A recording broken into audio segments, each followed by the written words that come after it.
ఇలా 5 సంవత్సరాలు అధికారంలో ఉండి కూడా మొత్తం సమయాన్ని వృధా చేశారు. 5 సంవత్సరాలలో ఏ ఒక్క రోజు ప్రజల ముందుకు వచ్చింది లేదు, ప్రజలకు సమాధానం చెప్పింది లేదు, ప్రజల ఇబ్బందులు కనుక్కునింది లేదు. 5 సంవత్సరాలు ప్రజలకు కాదు కదా, కనీసం వాళ్ళ లీడర్లకే అందుబాటులో లేడు. ఇక కార్యకర్తలకైతే అసలు జగన్ రెడ్డి ముఖమే మర్చిపోయారు వాళ్ళు. ఇప్పుడు జగన్మోహన్ రెడ్డి గారి 2.0లో మళ్ళీ నేను చూపిస్తాను, నా ముఖం చూపిస్తాను అని చెప్తున్నారు. వాళ్ళే నమ్మే పరిస్థితుల్లో లేరు.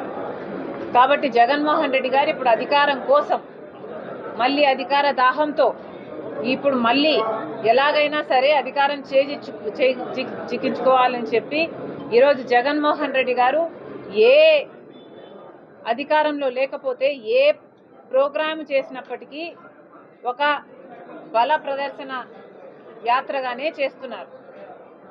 ఆయన ఏ కారణం చేత బయటికి వచ్చినా, దానికి ఏ పేరు పెట్టినా, దానికి అసలు పేరైతే బల ప్రదర్శన యాత్రే. ఎందుకంటే ఏ ప్రోగ్రాం చేసినా ఆఖరికి బెట్టింగ్ చేసి ఒకడు చచ్చిపోతే వాడికి విగ్రహం పెట్టడం అంట. ఆ విగ్రహం పెట్టిన దానికి వైసీపీ అధినేతగా ఈయన వెళ్ళడమట. అది కూడా 100 మందికి పర్మిషన్ ఇస్తే ఈయన 1000 మందితో పోవడమట. అది కూడా ఒక బల ప్రదర్శన కోసమే. ఇలా ఏం చేసినా బల ప్రదర్శన కోసమే చేస్తున్నారు జగన్మోహన్ రెడ్డి గారు. ఆ ప్రయత్నంలోనే నిన్న 2 ప్రాణాలు పోయాయి. ఒకరైతే మరీ ఘోరంగా టైర్ కిందనే పడి, జగన్మోహన్ రెడ్డి గారి కార్ టైర్ కిందనే పడి ఆయనను పక్కకు లాగేసి కనీసం ఆయనను పట్టించుకోకపోతే ఆ ప్రాణం కొంతసేపు అల్లాడి పోయింది, చనిపోయాడు. ఇవి మళ్ళీ మళ్ళీ జరగకుండా ఉండాలి అంటే ఈ బల ప్రదర్శన యాత్రలని నిషేధించాలి.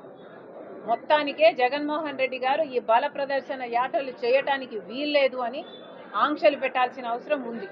మేడం, ఆ టైర్ కింద పడింది సింగయ్య అయినప్పటికీ కూడా వాళ్ళు ఖచ్చితంగా ఇది ఏఐ వీడియో, సిబిఐ సాక్ష్యాలతో సహా, గూగుల్ మ్యాప్స్ తో సహా హత్య చేసిన వాళ్ళు అవినాష్ రెడ్డి వాళ్ళ ఇంటికి వెళ్లారు అని సాక్ష్యాలు చూపినా, హత్య చేసిన వాళ్ళు ఫోన్ కాల్ రికార్డ్స్ లో అవినాష్ రెడ్డితో వాళ్ళ నాన్నతో మాట్లాడినారు అని చెప్పినా, సిబిఐ, నేను చెప్పడం కాదు, సిబిఐ దర్యాప్తు చేసి మరి ఇన్ని సాక్ష్యాలు బయట పెట్టినా కూడా అవినాష్ చేయలేదు, సునీత చంపించిందని చెప్పేవాళ్ళు వాళ్ళకి ఇది చెప్పడం ఓ లెక్క.